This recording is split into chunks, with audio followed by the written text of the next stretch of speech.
Anti-Mage also managed to exploit the interesting item build that we saw come out of that AM.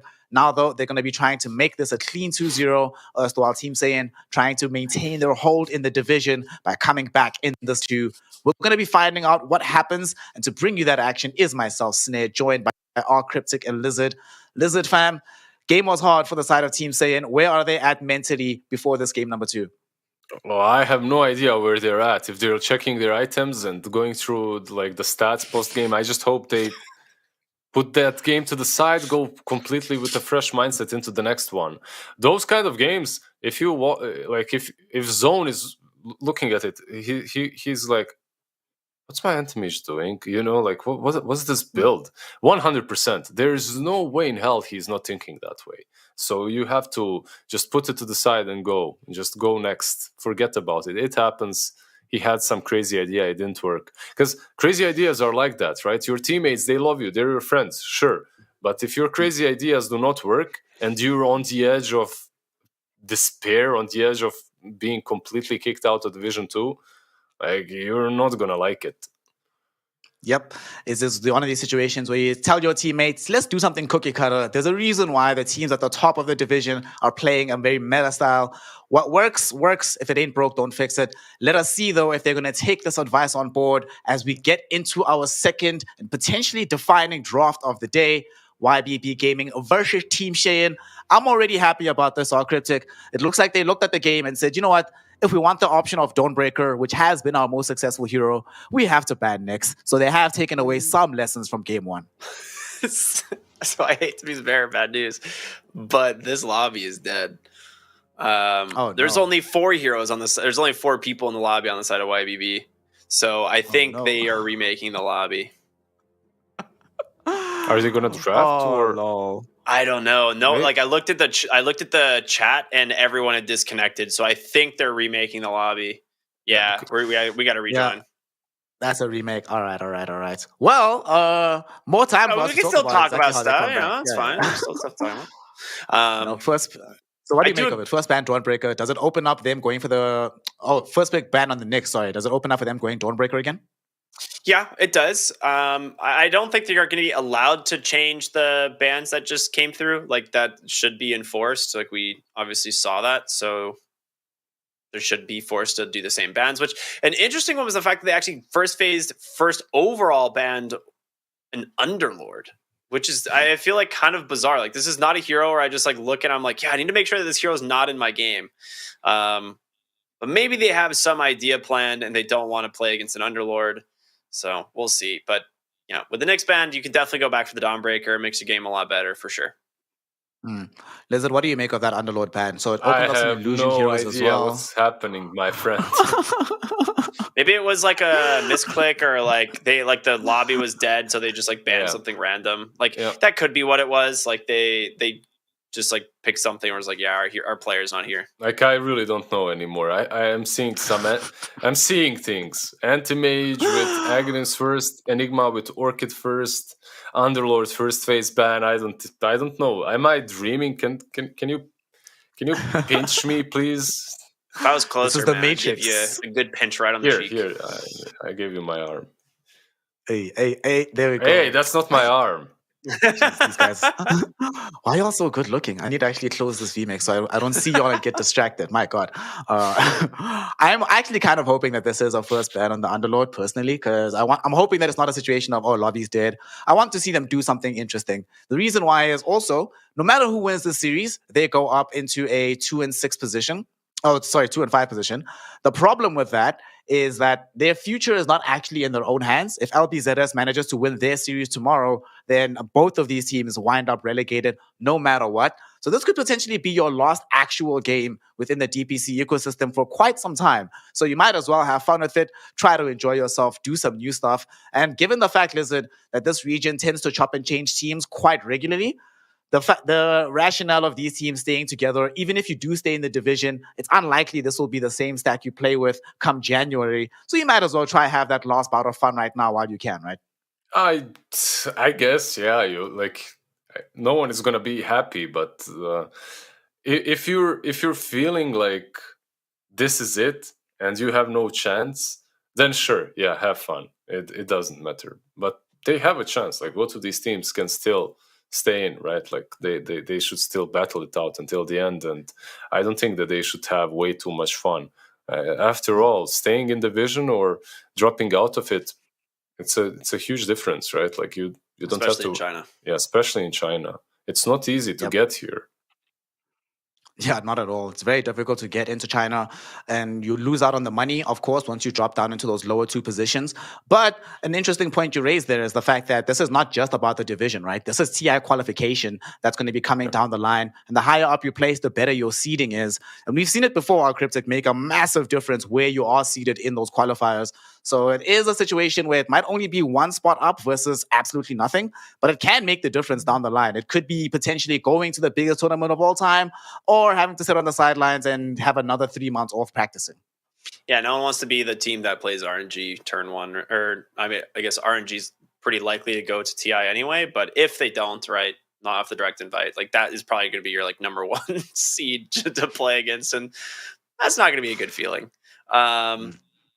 Yeah, I don't know. I think both these teams obviously want to keep their spot available. Do you happen? This is like super random. I don't know if we know this, but do you guys know if you lose and you get 7th to 8th here, are you out of the running to even play in TI quals? I believe so, but because like you're relegated, and I don't know when technically the relegation into nothingness. Happens. Yeah. It's like, are you relegated before the TI quals or after TI quals? That's a good question. That's a very good question. Because I don't think it's been like, I don't think that has been exactly like stated said quite yet. Yeah, I don't think they've like gone into like how that works yet. Maybe the rationale from Valve side, they're like, well, we're not even considering these teams at the bottom. If you get relegated, we wouldn't be able to make rules for you because we're just expecting that you're going to lose out anyway. But that is a good question, because if it applies beforehand, then it's an even bigger impetus to try and win out these games. Because if you don't, then you don't even get to be a part of those qualifiers at all. But if you at least get to stay inside it, then it might not be the worst thing in the world if you end up losing now. Either way, because we don't know, I'm not sure if the players know themselves. You know, that uncertainty, you would hate to be like, well, it's fine, we'll come back for the qualifiers. Then you discover day after that, nope, actually, that was your last hurrah. So certainly does need to be the case that rather do better now before that comes into play. Yeah, better safe than sorry, right? Like, just prepare for the best situation. Go for that win. If it happens, it happens. Dropping down is definitely not what you want to have for yourself anyway. If you drop down, like, do you even want to go to the qualifier at the same stack? Like, it's what are your chances?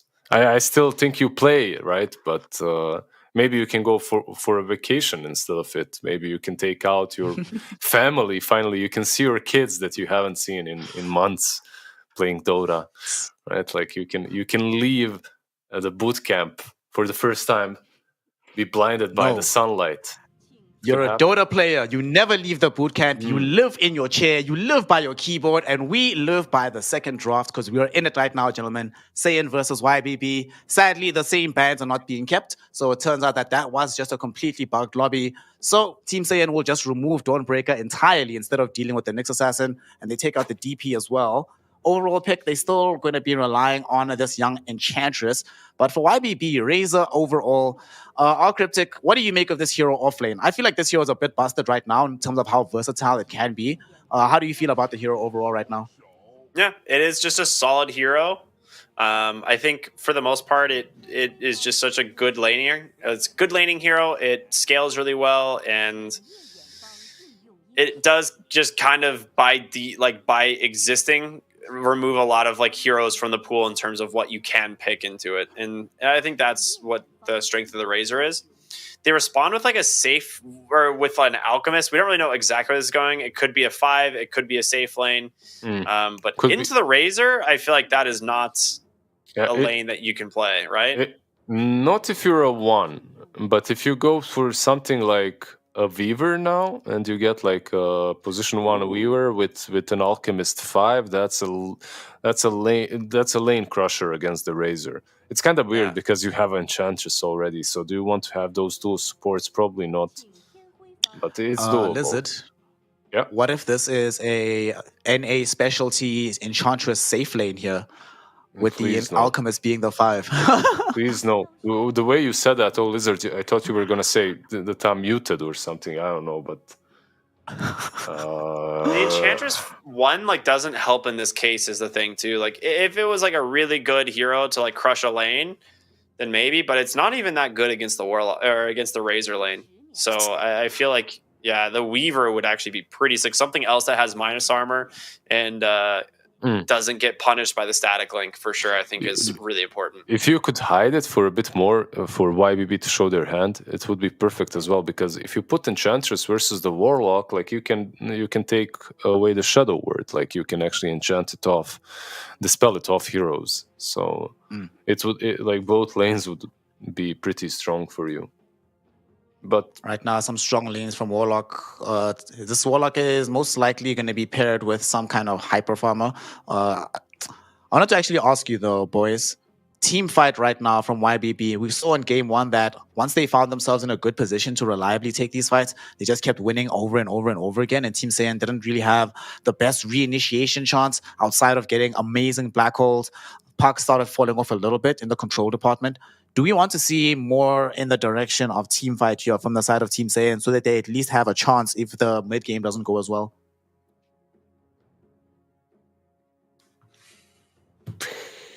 perhaps my best answer sounds kind of stretching there, aren't we, Snare? A little bit? Just a little bit. Just a little bit. Lol.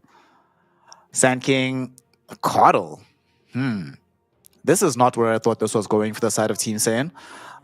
This Coddle right now, could potentially be 4 or mid, but you already have Alchemist, Enchantress, Sand King. Where do you feel like it goes here? I'm not sure, but Sand King plus Coddle used to be the most picked offlane duo for a really long time. You just push in the wave constantly with Coddle and Sand King, and you put that Coddle on position 4, Sand King on 3. It doesn't have to be. Like, Coddle is mostly played on mid lane. He's strong versus Tiny, if Tiny is mid as well. But I think it should be your duo on the offlane. The only problem if you do that is, like, you're putting Alchemist versus a Razor Tiny. And also this Alchemist, if he's a position 1, he's not that great versus Spectre once she gets some farm. So we'll see. The puck ban kind of makes me think that it could be even Coddle mid instead. And then they last pick some carry, put the Alchemist on he could be mid as well, an Alchemist, but it's also not good versus Tiny. So there are 2 options: either Coddle mid, and they last pick the position 4, or Coddle mid and Alchemist is the 4 plus they last pick the carry, or just the normal one, last pick mid lane, Coddle, Sand King off lane, and Alchemist safe lane. We'll see what they decide to do. I don't like the Alchemist safe lane option though, because of the Razor and the Spectre. Yeah, it's such a rough lane. Well, what do they do here? They go for this Pangolier, which actually doesn't give us that much information just yet. It does seem now more likely that this Coddle will be a 4, Pango mid, Sand King in the off lane. But, Pango is also one of these heroes that can be somewhat versatile. What this does give us, though, Ricky, is you have several ways of de-pushing these waves. So no matter what, Team Saiyan can buy themselves time. So even if this Alchemist lane goes as poorly as we're assuming, at the very least, the game won't auto-end in 20 minutes. They can try and just force this out for as long as humanly possible. But do you like this Pango in this game, given that there's not that much set up for the hero at this point in time? I mean, Pango is just a strong hero in general, and I think Zone is the one who primarily plays it for Saiyan, so I would expect this to be in the mid lane. It's just the issue that I see here is the fact that we were worried about this Alchemist from the get-go if it is matched up into the Razor, because it's just not a great lane, especially with a Tiny 4 who can just guarantee he doesn't get outside of that static link. So it's not going to be super easy for this Alc to actually come online. And I think YBB right now just need to pick something just straightforward from the mid lane that counters the Pango. Yep, there it is. The Lina. I was like, it doesn't need to be anything fancy. And there's your damage dealer. All right, we've got the Lina boy on the panel. Lizard, game number 2 of the previous series, I was the one that, game 3, sorry, I was the one waxing lyrical about the Brewmaster pick. It's your turn, fam. Give us this enthusiasm. Tell us why Lina is so great in general and why is she so good in this game. Yeah, I'm not that enthusiastic about the Lina in this game. I think she's solid, but in some games, I think the hero is great. In this one, yeah, it does give you that burst damage that you need. So, will it be enough? I think so. I think their draft overall is looking better. You have the Razor Tiny on offlane, Lina mid, something that doesn't lose to the Pango, something that can actually pressure him. Your safe lane looks pretty solid too. Yeah, YBB. I'm not super enthusiastic, but I think they can do it. Unless Enchantress goes out of control, dominates the safe lane, and gives Alchemist the most perfect lane. That's not going to happen. All right, our Cryptic. This time you have the homework section on this one. Lizard did not want to play along in game 1. You have to do it this game. How does Team Saiyan come back and force a game number 3 with this draft? I mean, they have to somehow find a way to make this safe lane Alc pop. Like, it has to get super farmed. You're going to need like a Silver Edge. You're going to need a BKB. You're going to need Blink Dagger. And that's after your first farming item. So you have a lot of things you're going to have to pick up. I just don't know when it's going to happen, but that is it. It is all on MS this game to carry. MS carrying a game. He has done it before on Team Saiyan, and in general in Division 2, we have seen him on some very interesting games where he's dragged his team from the depths of despair. Will he be able to do it again is the question, because if he doesn't, Team Saiyan will find themselves being the first team who will be relegated from Division 2 in this tour. Let's find out if he can do it or if it's going to be Ybb Gaming claiming a clean 2-0. And to find out, we have some stellar casters on the mic, still luscious, lavicious, and one luxurious Lizard, joined by the pretty boy ravishing our Cryptic. Take it away, gentlemen. There it is. Game number 2. That is a good word. I like that one. Well, here we go, Lizard. Game 2, Saiyan versus YBB. Neither of us really too impressed with the Alc, but let's focus on YBB for a moment and talk about their draft, because right now they have this Spectre on the top half of the map. He definitely wants to be bottom, right? Like into Sand King. Like he doesn't actually want to play into the Alc, right? I believe so as well. Where's Warlock? That's where the Spectre should be, and that's where the Spectre will be. So don't be fooled. If Warlock is bottom, Spectre will go down bottom as well. You just want to have that combo. Spam the heal on Spectre. And that's it, right? Like make your life, just make your life as simple as possible. Well, it's gonna end up being 3 runes for the side of Saiyan. Aenid's just gonna slap MS here. Do a decent chunk of damage. So out coming to the lane with quite a big chunk of his health missing, but yeah, half of his HP already. Static Link at least on cooldown is like your silver lining, where like maybe you're not going to get completely crushed in the first wave as turns of last hits, but there's a Tiny coming in with a big branch, so that's not not going to be easy either. Yeah, we have some interesting lanes happening. I don't like the Radiant Ward. That's the first thing I need to talk about instantly. Zone taking a ton of damage mid. But, Son Goku bottom also taking a ton of damage. Yeah. Which Radiant Ward? We're talking about the bottom lane one? Yeah.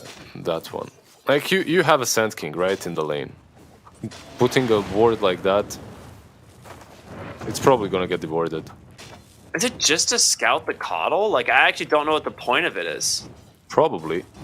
Just to, like, prevent, like, to scout the Illuminates or something? Like, I actually don't know why. You're right. Like, the Sand King, as soon as he gets to, like, level 2 and 3, he's going to have a sentry, like, just dropped in the center of the lane. Exactly. No, sometimes you enjoy having a lane ward for the Coddle or for anything else. I actually really love having a lane ward like that one in many lanes, but not versus the Sand King. It just gets dewarded way too fast. That's a problem, an obvious issue that they will face, but it's fine. That's it. First blood. Yeah. Like we said, we're a little bit worried about the Alc having a game, and top lane he is just trying to farm, stuck around a little bit too long, and just gets right-click down. Nothing really fancy there. Just tons of auto attacks from 928 on the Tiny. I expected them maybe to also block the camps from Enchantress. They didn't do that. Enchantress at least has creeps to work with, so she'll be able to help Alchemist from this point onwards. Yeah, that's true. That is a big deal. She does get a nice stack pull here. This one can definitely clear up the full wave, so it's going to deny a decent chunk of XP. The only problem is Tiny is pulling. Yeah, I was going to say 928's also getting the pull. He can get the enchant to steal it, right? Yeah, there it is. Yep. That's pretty good. So they get the lane back completely. They don't even have to get it under the tower. We'll see if they do that or not. Enchantress can just micro the creep, right, and keep it out of the tower's range. So Equilibrium is completely back. And that all comes off of the fact that they didn't block the small camp, which is surprising. Like, you have such an aggressive lane, blocking the small camp would pretty much win it straight up. That's a very sick kill there. I'm not sure if you saw. Meanwhile, in the mid lane, like Storm was basically just completely bullying out Pango. Ooh, yeah, you're right. Pulls in bottom lane. And they're getting taken down by Aaron, but it's a trade. Sinful Soul gets the kill there onto the offlaner. And that's kind of what we saw last game, actually, in the aggressive lane, right? They trade the support, but give a solo kill to the core. And it's perfect, right? You know, in the previous game, Phase of Void just kind of snowballed out of control. A lot of experience, a lot of gold. Yeah, it just feels perfect because it's a Warlock as well. He comes back in, heals you up with full mana. He brings your items. Like, he will die like that 10 out of 10 times. Do you see what item is on Sinful Soul right now? No. That is an urn. Oh, we have an urn, okay. Long time no see, good old friend. On Spectre, that is. I'll play an MS. Can they actually finish off? No, but they might get Aided. No, he's fine. LWW unable to secure the kill there. Out gets his salve popped by a tree toss as well. So Aeonid's salve actually gonna run completely out. Yeah, Enchantress didn't manage to find him. And with that, like, you're back on the HP advantage. Another salve comes out from 928. All things considered, Alchemist is finding some CS, right? Like 17 versus 23, that's not too bad. That being said, he's about to get Avatossed, and that is a scary place to be. MS goes down, and grabs the kill. Yeah. The moment he pokes his head out just a little bit, Avatoss into the link, you're just dead. Yep. Yeah, it's not easy. He needs Enchantress to really be fighting them 24/7, maybe even dying a little bit. Actually does Goku in the bottom lane. Few seconds for that burrow strike. Will he be able to get it off? 1 second plus the illuminate the damage. It's almost enough to take him down. He earns himself. Gets popped immediately by Aaron. Here comes the Shadow Word. One more charge available. Yeah. There's Shadow Word plus the urn, and he's going to have a ton of health here to work with. Yeah, pretty much full HP after both have been completed. Yeah, you 700 health, no worries. You go on the Spectre on bottom lane, you're thinking, yeah, I'm gonna stun her. There's Illuminate as well, and then you realize, damn, I'm killing myself. Actually, there's Dispersion level 2 already. Yeah, I'm kind of surprised he went for a point in Haunt this early. Like, I don't know if he's gonna. Well, I was gonna say Zone, not level 6 in the mid lane. Toss over from 928, and the auto attack comes through. So you know. Ends up being a worthwhile rotation. Easy urn charge as well for Sinful Soul, right? Oh, that makes sense. Yeah, I wasn't considering that part because, like, a lot of times Spectre, it kind of feels bad, like haunting across the map and using all of that mana and then not getting the kill. Like, getting 2 urn charges is pretty big.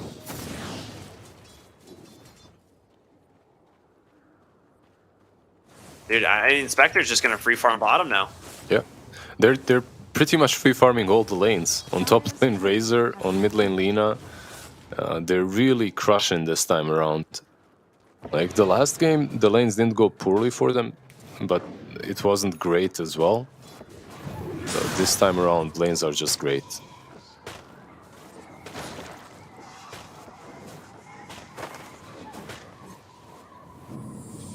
I just love watching 928 just deny creeps, and that's like his entire existence in the lane. He just uses tree grab and tries to deny a creep from the Alk since it has so much minus armor. Yeah. It's also one of the reasons why it's good on mid lane versus him, right? Like on the mid lane, you just deny everything against the Alchemists, and he can't really lane properly. We haven't really talked too much about this mid lane matchup, but it is an absolute beatdown. 47-26 to 20-4 in the CS, and he is already 1,200 net worth ahead. Yeah. Keep in mind though that he has been helped a bit. Like the Tiny helped him. Tiny helped Alina. That is. He stole the bounty rune. Alchemist. Yeah, the nice toss in from 928. Looks like he's going to be fine, though, thanks to the Chemical Rage. That being said, LWW will pay for it. Meanwhile, bottom lane, they're going to be able to find Polison in the jungle, so get themselves, trade on the supports. But like you said, they're not slowing down the farm of anyone on the side of YBB right now. Yep. They're just killing the Warlock that was already there just to mess with Son Goku's farm, right? Like, he was literally in his own jungle just preventing Son Goku from farming the neutral camps. So, and Pango had to rotate for that. So, nice attempt on the LSA there. So, just a casual earn, a Ring of Bassi, and an Infused Raindrops. That's a lot of mana regen for this hero, and it does definitely rely on it. Like, Spectral Dagger is pretty much your only farming spell, right? So, yeah, pretty much. If you remember, there was this Soul Ring build as well on Spectre. Everyone would go just Soul Ring so you can spam out the Spectral Dagger and move faster from one camp to another. But this also pretty much does the same thing. A ton of mana regen. Yeah, I played Spectre the other day and I was like, man, how do you farm with this hero? Like, you just need so much mana. Meanwhile, mid zone, he might just tick down here. He's got that Shadow Word. Yeah, he's gonna have to ult. Oh my goodness. One last tick there, he will survive. But yeah, I wouldn't say it's like Spectre feels so sad to farm on, like in the jungle. Like, you want to just be able to sit in lane as long as you want, as long as you can. He gets the ult off, and it might be enough to keep him alive. It will, just barely, but okay, never mind. The quick haunt on in, yoinks a kill, and he ends up taking the illusion back to the top lane as he ends up running into 2 mid. A little bit afraid there. Just TP's back bottom. He just wants to continue farming the safe lane. Yeah, the problem is, like, this Razor is pressuring you out of the lane. At the same time, Lina is taking the stacks that have been made for you. So, Olsen, TP, nice attempt. Attempted, yeah. Yeah, doesn't work though.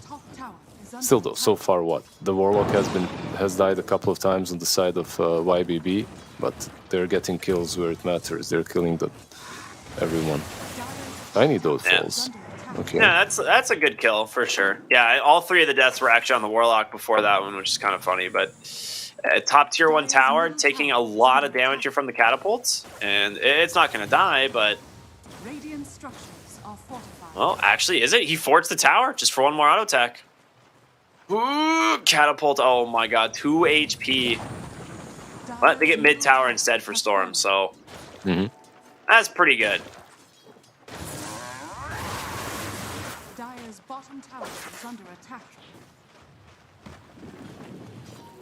Smoking up. Bottom wants to try and like contest into Spectre, but yeah, there are smokes. Where are they gonna go though? Is the question. And they cannot find the Alchemist, right? Like, he's all the way in the triangle. It looks like they will just run into an Enchantress or the Sand King. Yeah. They don't have like a blink quite yet on the Tiny, obviously. He's super poor because of his rotations early and just trying to just self-sacrifice in order for his other cores to get space and farm. But Storm is just huge, man. 5,800. I mean, all 3 cores on the side of YBB are over 5k at this point. Mid lane? Yeah, zone mid lane.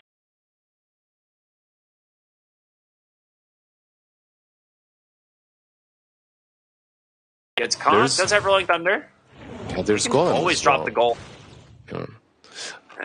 I was thinking maybe they would have done it if the creeps died faster, and then there's some follow-up on the mid lane. But yeah, it was a long shot. Even if you drop the golem, there's very high chance it just rolls out. I wish I could see like how many of Spectre, how much of Spectre's net worth is just lane creeps. I don't think he's really farmed much of the jungle at all this game. I feel like he's just farming lane creeps, and he is super farmed. Another kill going the way there. Obviously, nice pick off in the jungle, set up by 928. Also allows them to go for this tower. Easy lasted. Sitting there at 2 HP is just asking. I don't know why they didn't. The other team. I don't know why they didn't deny. Yeah, not sure. Because they didn't use the backdoor protection as well. They had it on the mid lane. I mean, the fortification. Sorry, not the backdoor protection. They still had it from the tower that died mid. I believe so, right? So. Yep. It's not like they got something out of it now. Oh my god, another big set of stacks. 928 scouts him, sets him up for A unit here on the Razors. He's got those 3 points in plasma field. He'll take these down pretty easily. He even finds a nice little mango to make it that much easier.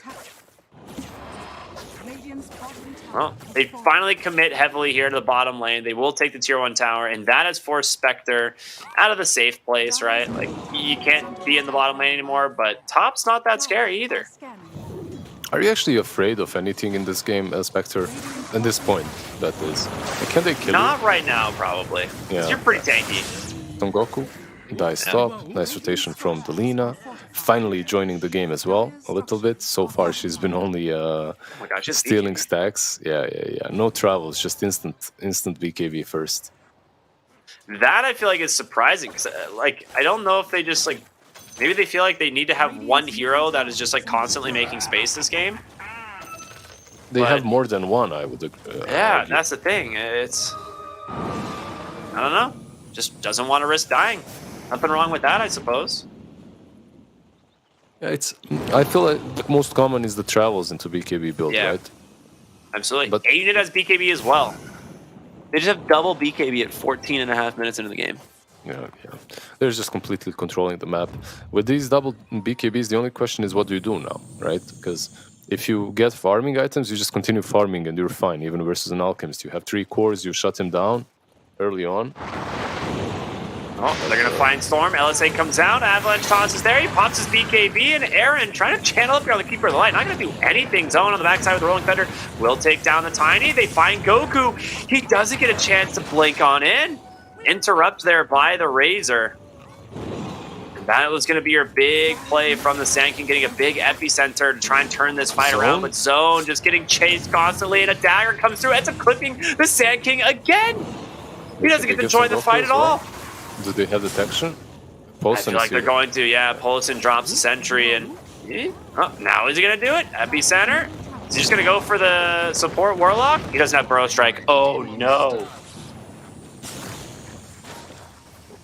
A disaster, really, for Team Saiyan. Alchemist at least is farming. I believe he has his Radiance completed. He's also on top of the network charts at this point. He does have the Radiance. But, so, yeah, at least there is that. You're finally making him enough space to get a little bit ahead of the enemy team. Even though it's not quite a lot. You're an Alchemist. Yeah. He is definitely that hero this game that can, find a way to turn the balance in the mid game. Storm has his BKB here. Seems pretty safe. They're thinking of going in for him. Rolling Thunder comes through. The Burrow Strike in. All right, never mind. He's just dead. Doesn't get the BKB off in time. Thought he was a little bit tankier than that. Spirit Vessel comes down from Aaron. Able to just continue chainsawing down the Warlock. Aiden on the backside. BKB on cooldown for another 15 seconds. He's going to be forced to just TP out the static link. They get him? Straight enough damage. Almost. So close. Yeah, that Burrow Strike was just an inch off. Yeah, sometimes that is a big kill. Yeah, it's a huge kill. Plus, it's a huge kill on a hero that went for a BKB, right? And that's why I made that question. Like, okay, you're going to get the BKBs, but what do you do with them? Like, will you actually utilize them in such a way that they pay off this early on? I feel like at the first sign of danger, you just need to use it, right? Like, what's the other point?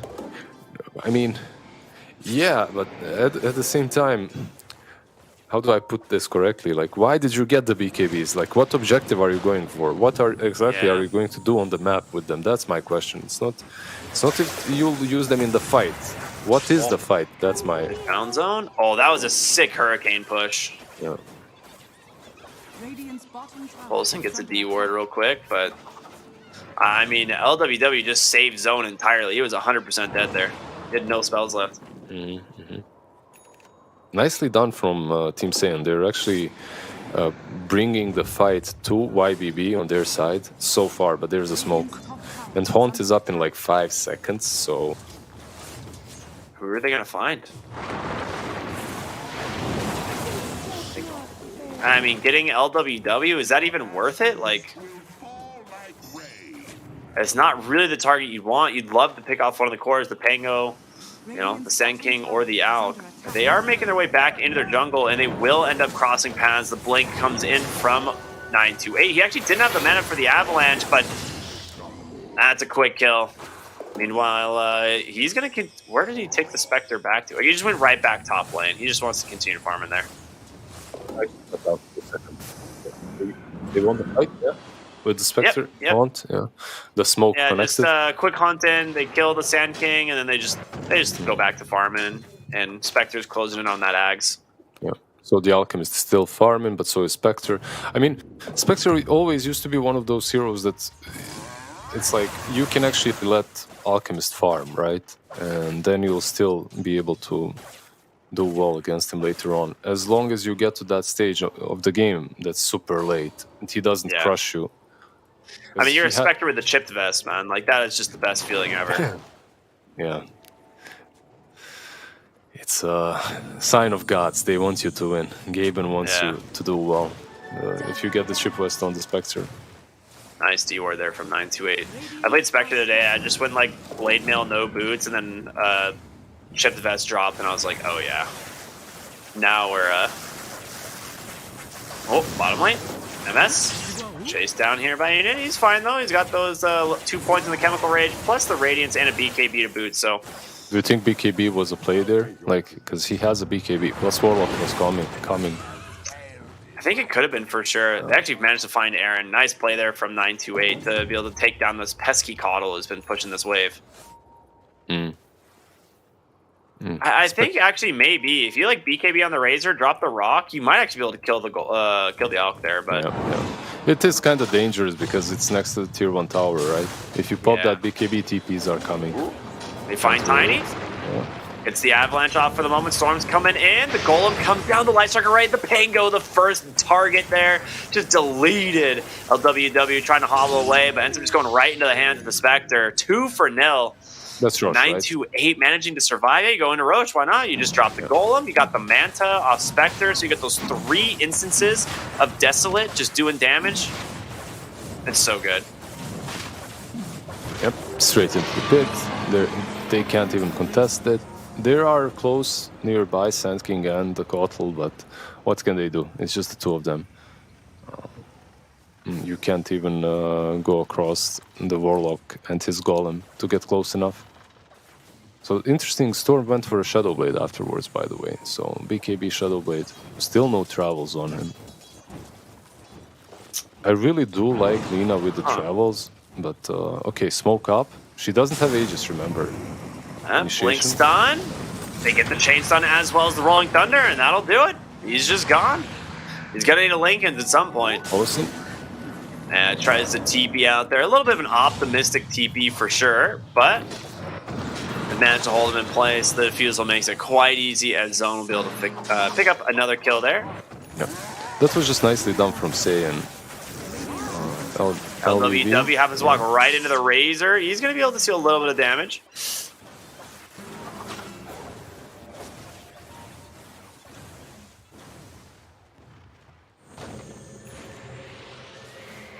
So, that being said, with everything that's going on, Saiyan's actually finding a couple like really big pickoffs here and there. They're not able to actually shut down this Alk quite yet. Like he's starting to get kind of scary. Yeah. Now the 4K net worth advantage. He went for a Blink Dagger too. And it was quite important because they went with the Sand King stun, then the Blink Dagger from the Alchemist stun, then the Rolling Thunder. They just comboed that super well. Haunted! He stunned himself, and he didn't think it could be punished, but boy, were they ready. They take down 2. Goku on the backside gets the epicenter. Will finish off 9-2. A big Rolling Thunder, potentially. Yikes! Caster Curse. Storm will catch the tail end of it, but Zone forces to just TP on out. Yeah, that was a caster's curse and a half right there. Dude, sometimes you're about to pull a strike and the pins move, man. I don't know. I was thinking maybe Aegis would have been better used on Storm. What do you think? I agree. I don't think the Spectre is ever in danger, right? Like, yeah, it's so hard to kill her. Meanwhile, the Lina is kind of in dangerous positions all the time. Damn, I'm curious what she builds next. I think if she gets a Lincoln, she's like pretty chill this game. Does she it stops the Burrow Strike.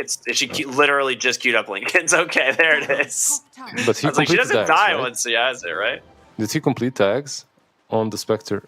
He did, right? Yeah, he's got it. Tags is done. Just completed. Queues up the Eye of Scotty next. Aiden has his refresher as well on the Razor, queues up an Ags of his own. Meanwhile, mid lane, we're going to see Zone. He had the Rolling Thunder going. 928 just breaking some ankles here. Static Link's going to come out onto the Enchantress. Just trying to stay on top of him, but with Aaron here as well, just going to be able to do a lot of damage on the Razor, force the BKB, but there's the Chaotic Offering. They're just going to be able to tunnel down this Sand King. The damage comes through the Manta. Just doing so much work here, and now Zone gonna try and just TP out underneath the Razor. It's not gonna happen. LWW shattered as well as Sinful Soul doing so much damage now on this Spectre. There's also a full refresher completed on Razor with that BKB. Ooh, they got Aaron as well. Yep. All right. He was trying to just be cheeky, hobble away, but yeah, Storm caught him. Yeah, only Alchemist survives, and he's unable to leave the high ground as well. Yep, this game is slowly but surely rolling completely out of control. Like you can have an Alchemist that's on top of the network charts. Who cares if your team is being completely crushed? It's not the same hero. It's now 4K behind. Yeah. Like they were just 4K ahead on Saiyan, right? When we were just talking about it, they are now 4K behind on Saiyan.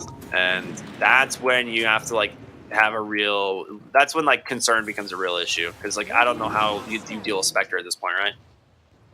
Yeah, she's huge. Going into that Skadi with the Ags, she can join every single fight now too. Any sort of a setup from the Tiny, from the Lina. I mean, they see any hero. And there it is. There's one. LWW Avalanche Toss right into the Razor. Quick, easy pick off for them, and they are looking for more. The Haunt comes through, or rather, can they actually finish him off? Son Goku with a nice Ghost Scepter, but just gets popped anyway. The damage, man, it is so much. The Shadow Step dagger is what ends up finding the kill there. People forget about that. When you Shadow Step, it instantly casts dagger. Nice little burst damage.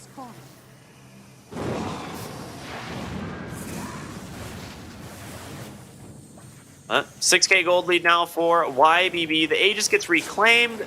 Your Alk still trying to farm, but he has not made any progression here. He's still got the Blink, the BKB, the Radiance. But that is it.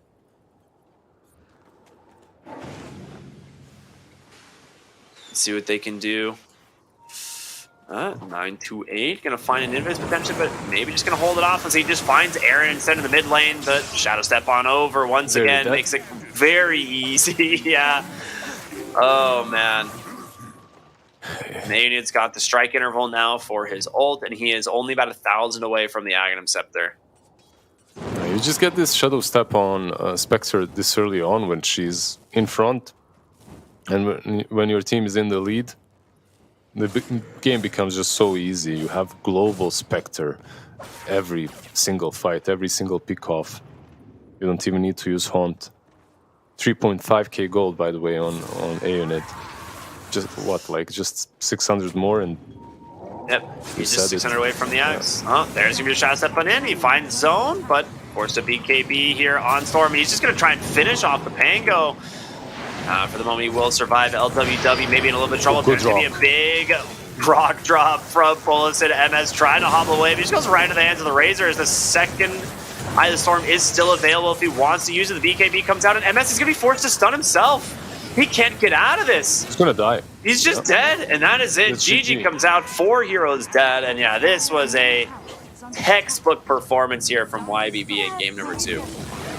Yeah, this was just a beatdown. The draft, I believe, was way better this time around for YBB.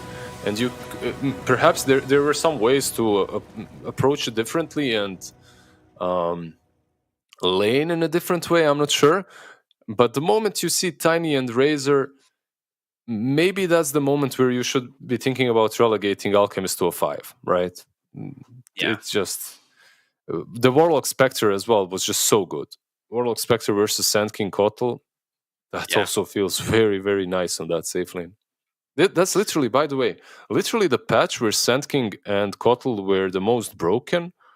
Warlock was picked because he would counter that. Especially with He the just Spectre. sustains, right? Yeah, he was just sustain you versus all the spam. And he did that very well in this game around, not only doing it well enough to allow the Spectre to have a laning phase, but allowing Spectre to actually win the laning phase and just get free farm early on in the game. We already spoke about how much issues Razor and the Tiny would cause for the Alchemist. Alchemist didn't have a game at all. He spent so much of this game farming. And Cryptic, how many times have we seen this, right? Where you have this one solitary win condition, which is relatively counted in the draft. And then you spend so much of the time just being like, the next item, I'm going to farm. I'm going to get there. I'm going to get there. His team's getting picked off left and right. He's like, I'm going to get there. And then the one time he feels like, all right, boys, I'm strong enough to fight. I'm going to show up. He stuns himself and dies immediately in front of the Roshan pit. That was not the plan, but like Lizzo was saying, they really should have done something else with that Alchemist, right? Safe lane Alch under these conditions just cannot work the way it's looking right now.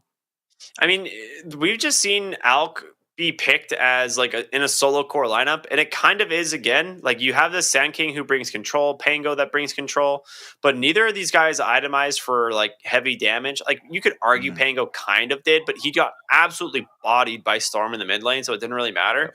Whereas YBB are running 3 really high damage cores. You have Lina, you have Razor, and you have Spectre, which are backed up by supports that bring a lot of team fight. So it's just... there's no chance. Like even if Alchemist manages to just crush the lane and get a really big lead, as this game goes on, you don't win. Like you still don't win. Like the Tricore will still beat you. You need to be in front, and I think that they had what it took to be in front. Like look at the draft of Saiyan. It's not like it's weak. You have Sand King, you have Pango from mid lane. Your team fight is 10 times stronger than YBB's. And that's probably one of the reasons why Lina goes for such an early BKB together with the Razor. If you could have stopped that from happening, if you could have killed them a couple of times and played properly before, then the game would have been different. But you couldn't because your laning stage was so poor. It all kind of cascades, right? Like from one bad thing to another. Which tends to happen in Dota games, especially when the game is going poorly. That cascading effect of bad decisions, bad laning, just becomes really difficult to play against. And especially in these conditions where you get this double BKB timing, pre-15 minutes on both of these heroes, and then suddenly you can start rolling the map, Spectre can join in when needed. Like in this fight, this is when the Alchemist was supposed to start getting involved. He's top net worth, but this entire game was never able to convert that net worth into gold. Another thing that we saw in this game, though, we saw it in the previous series as well, Cryptic. When you give this Razor a strong start like this, and he can function as sort of a secondary core, going straight up into BKB Refresher, then Aghanim Scepter, it's literally impossible to play against unless you have the similar levels of strength come out of your heroes. But when the laning phase is going as poorly as it has, you're just never going to get there. And yet again, we still don't see them being able to reach for that many defensive items. So they're forced into this position where you have to fight, but you can't adequately fight against what YBB has throwing against you. There's just too much damage at this stage of the game.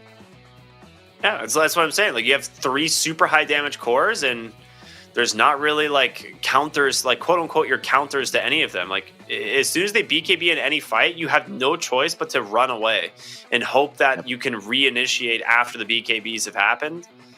But I mean, at that point, you've probably lost multiple heroes, right? Like, it just like YBB just had way too much of an advantage out of the lane stage, and with the draft the way that it is, there's no actually coming back into this game on Saiyan. Unfortunately not, and Team Saiyan will find themselves off the back of that loss, suffering the relegation, the salt of relegation. They'll be the first team that will be dropped out of Division 2.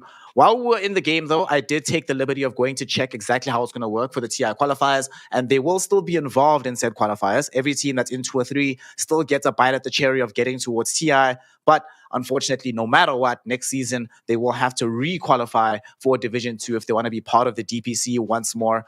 Unfortunately, in a game like this as well, it really does a number on your confidence. You start to question a lot of your ideas because no matter what you tried, it's not only that it went badly, Lizard. You can deal with losses, but when it crumbles around you, when it's like you never actually got to a point where you got to demonstrate why your idea is a good one, this is really bad for team morale right now. Yeah, it truly is. I would argue that their ideas were a little bit flawed as well, like in the second game, but that also can be because of the confidence loss that they had from that game 1 that you just mentioned, right? It's not only from one series to another, it's within the series as well that it can happen.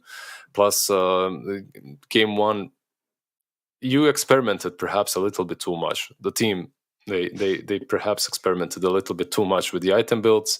It bit them, and then in the end the second game just all fell apart. Everything from the itemization, that was all right, like the itemization was cool, it was fine, but the laning stage didn't go well. Then the post laning stage went even poorly, and a lone alchemist, like what can he do, right?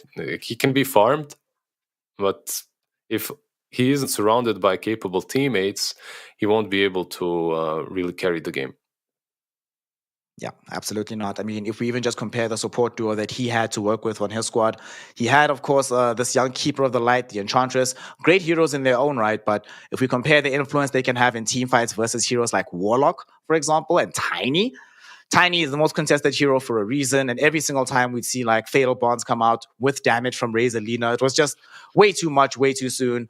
Nothing they could really do about this on the side of Team Saiyan. That means that just 2-0 pretty much was expected. I think we all had a read that this team was a little bit weaker than YBB. But our Cryptic, what do you think the odds are of them still sticking together and trying out again for the TI qualifiers? Because to get into said qualifiers, you have to remain underneath the 2-player change limit. Do you think they are now forced into a position where they're like, well, clearly this 5-stack isn't working anyway, so there's no point even trying for those qualifiers? I mean, they might swap something around. I feel like if you have a chance at qualifying for TI, you're going to take it no matter what, right? Like, there's not going to be... It'd be like a really poor showing for them to just be like, yeah, we're not going to give it a shot.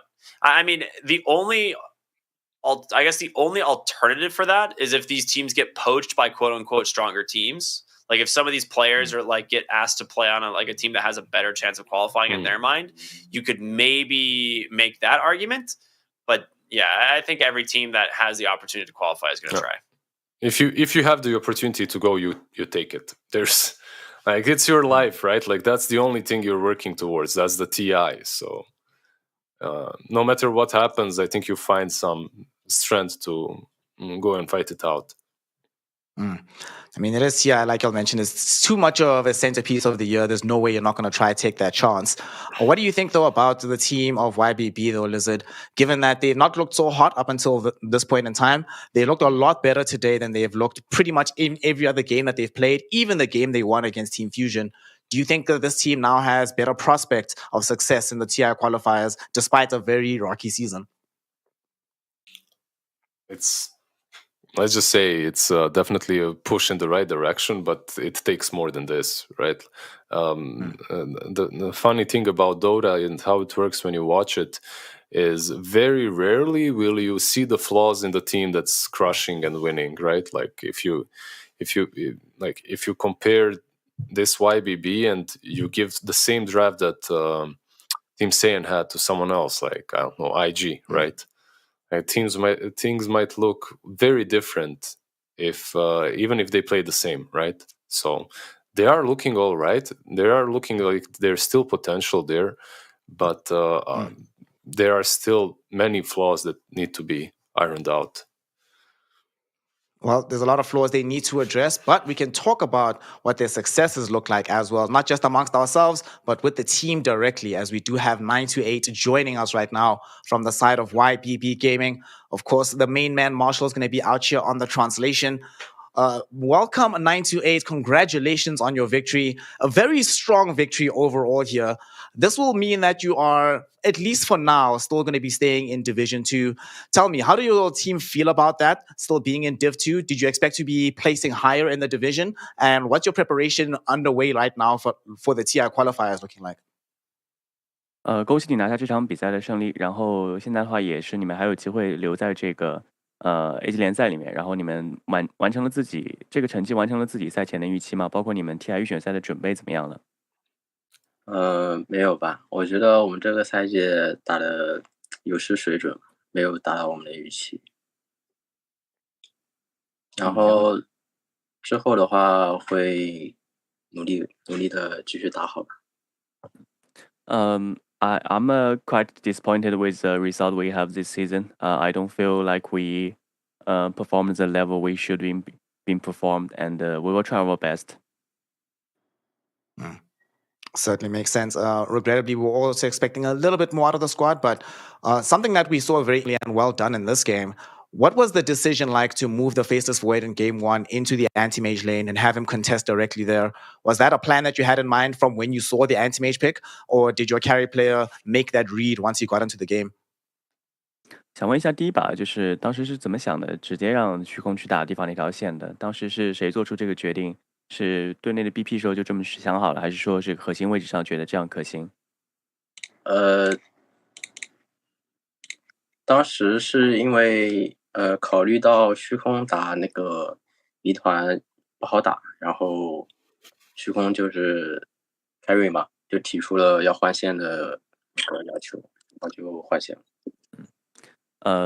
So he was about to land against Enigma, and he think it's a hard land. So carry player mentioned that we can try to swap the lane, and we agree with that, and it worked out.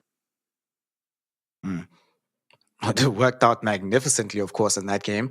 Lizard, for a fellow support with 928 here, you want to ask him some questions while we have him on the line? Yeah, I'm just wondering what are the plans right now. The season has ended. I understand it's a disappointing result, but you still probably deserve maybe a small vacation or something like that. 想知道一下，就是赛季到了尾声嘛，你们现在会有一个什么样的打算？我知道可能成绩的话，队员都不是很满意，但是总归还是要休息的嘛，有没有这方面的一些打算和考虑？就慢慢调整吧，把状态调整好，然后应对接下来的有可能的加赛或者下赛季再看吧。Yeah, we're gonna take it slow. We're gonna try to get our condition right, and we're gonna try our best. There are potential tiebreakers for us, so we're gonna try our best. Yeah, fair enough. Thank you. Ricky, anything from you? Yeah, I think, I mean, obviously you guys played a great series. I was just curious, like, in game number 2, you guys made this call to go for 2 like BKBs pretty much right away. Was this like just a game plan to try and make space, or like it's such a rare build for Lina, so I was just trying to get some insight into that. 第二场的话，就是当时看到两个大哥都直接裸了 BKB 嘛，当时是想要去打得更主动一些嘛，因为感觉丽娜直接出 BKB 的场次也不是那么，就是没那么优先级那么高嘛。你们当时队内是什么样的沟通？因为他们就是全是法系输出嘛，然后我们就想着 BKB 之后就是随便发挥了嘛，所以就是 BKB 的优先级会比较高吧。So they have all the magical damage early on. That's why we decided that we want to go for BKB first. We just think the priority for BKB in that game, that lineup is potentially is very high. Is very high. So that's why we went for BKB. Cool. Yeah, it worked out. I mean, can't argue with the results. So thank you. Thank you. Yeah, certainly cannot argue with the results. Another question actually about itemization. You went for the Fiercest Void, Scythe of Vice in game number 1. They're only the second Void pickup in a professional game in this situation. What was the rationale behind getting that item? And also, what did you think about the anti-mage build on the enemy team not going for the Manta despite your team having so many silencers?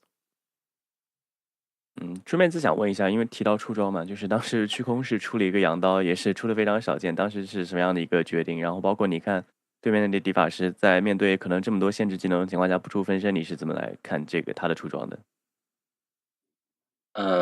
我觉得双方的大哥都有各自的想法吧。我们虚空就是想可能一波把他们打死，有个很稳定的先手控，然后对面可能有自己的看法吧，这个我也不太了解。I think both carries has their own opinion. Our situation is that Void think once he gets that item, he can probably shut the game down. He want a more reliable initiate besides his ultimate. That's why he went for the Scythe of Vice. Anti-mage, I don't know what he's thinking. He probably has his own idea. I have no idea. Makes sense. The last question, though, that we'll ask you before we let you go. This is obviously the end of your season. You mentioned that there might still be tiebreakers to stay in the division, and they could still be. But you were saying that the team is not, you haven't reached the heights that you thought you'd be able to. What do you think held the squad back from playing at the level that we all know you're capable of? 就是最后可能虽然还有机会去打加赛，但是想问一下，这个赛季自己觉得是哪方面没打好，导致前期可能没有发挥出自己预想中的这个战队的实力？我们可能没有磨合好吧，我们的每个位置的打法并没有融合到一起，所以很多人都有自己的想法，打起来就很乱，然后就赢不了比赛吧。So we didn't fit our lineup quite together. Everyone has their own ideas that create chaos in our games, and we didn't perform well. We underperformed. I think that is what happened.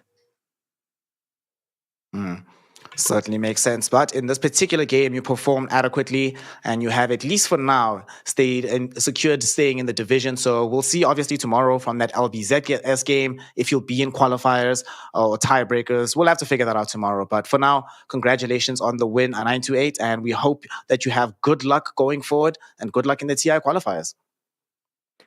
希望明天的话能够明天结果能够让你们满意，然后希望的话后续的比赛，不管是这个加赛或者说还是这个 TI 预选赛，希望祝你们有好的运气。好，谢谢。Thank you. Thank you. Thank you so much. That is 928, support player here for Ybb Gaming. Of course, Marshall, yet again, doing a stellar job on translation. And now, Cryptic, we heard it directly from the horse's mouth. Sometimes when there's too many cooks, too many ideas floating around, and not everybody's on the same page, it can create this kind of chaos. I mean, you literally made that analogy about Team Saiyan, and we can see the difference, right? When there's more cohesion on one team versus a bit more chaos on the other. Even in circumstances where drafts are even, the team that just has better cohesion will always win it out. So do you think that they've turned a corner here on the side of Ybb Gaming to find more of that cohesion before the qualifiers? I mean, anything that at this point that helps is a good thing. I think that they definitely looked better in this series than they did in some of their other ones. It could just be because of their opponents, but game number 2 was just like a very clear outdraft, and then they just executed their strategy pretty much perfectly. So yeah, I would say overall, I think they did a very good job. And you, Lizard, in the event that LBZS tomorrow ends up losing out their series, and then suddenly it's a tiebreaker between them and Ybb Gaming, who would you give the edge to still remain in the division as it stands right now? I would give LBZS perhaps higher chance, actually, thinking of it. Right, So if LBZS, as you can see there. If what needs to happen if LBZS loses their 2-5 and YBB would be 3-5, so or is LBZS playing versus someone else? LBZS is playing versus someone else completely, right? Shenzhen. Oh, they play Shenzhen. Yeah, they play Shenzhen tomorrow. Okay, so we were praising poor old 928, even though they're not. They're far away from remaining in the division, right? because of LBZS and Shenzhen match. Things Yeah. need to go right for Shenzhen them. In my has to mind- win, and then they have to win the tiebreaker. Yeah. Shenzhen's been looking pretty decent though. So given what the last Yeah. couple of games have looked like from Shenzhen, I would, in my mind, give them a slight edge over LBZS. LBZS, since coming down to Division 2, have not looked anything like the form that would be required to go back up. So I think Shenzhen probably wins that series, and then that'll force tiebreakers between themselves and YBB Gaming. So I'm expecting that to happen, and I'm hoping that YBB at least take that to a 3-game series. Yeah, you're right. Are we doing this then full drop set from LBZS, going from Division 1, Division 2, completely relegated, then they're gonna come back in Division 2, then in Division 1. Yeah, Like they I think like to so. move a lot. Yeah. I mean, they want to make sure that every player in the team gets an experience of all the aspects of Chinese Dota, not just Division 1 Lizard. You got to be able to prove yourself at all sides of things. So LVZS not looking super hot right now, but we're saying that today. YBP Gaming were not looking too hot coming into this series, but with this victory, they've gotten themselves at least into that tiebreaker berth. So LBZS could do the same tomorrow, level up and just secure themselves in the division, suddenly relegating YBB into that have to requalify position. But that still has to come from tomorrow's games. We do not know what's going to pan out. We do not know how the things are going to shake out. So you have to make sure that you are here tomorrow to indulge and engage in the games and see exactly what the futures of these teams will look like. Our Cryptic Lizard, thank you for your efforts this day. And everybody at home, make sure that you go ahead and follow the ravishing R Cryptic at R Cryptic, and of course the luscious Lizard at Lizard Dota 2. Make sure, of course, that you're following the Perfect World channel at PWRD Esports so that you are aware of each game in the future, especially since we're going to definitely have tiebreakers. So you want to know exactly when those are going to start. With that, though, we're closing it out. Thank you so much for joining us. And for the final thing, the most important thing, make sure you go outside, get some fresh air, let some sunlight and or moonlight touch your face, drink some water, and call someone in your life that you love. Let them know you love them. Let them know how much you care about them, and let them know how obsessed you are with Chinese Dota, and that you'll be back with us tomorrow to continue this Division 1 and Division 2 action for the final tour of the DPC. 英雄之前，你不曾拥有姓名。通向终点的路很长，但谁也无法预知结局。有人前心暗影，谋而后动；有人拼尽全力，克敌机先。没有对与错，只有速度是唯一的答案。奔跑吧，在到达终点之前。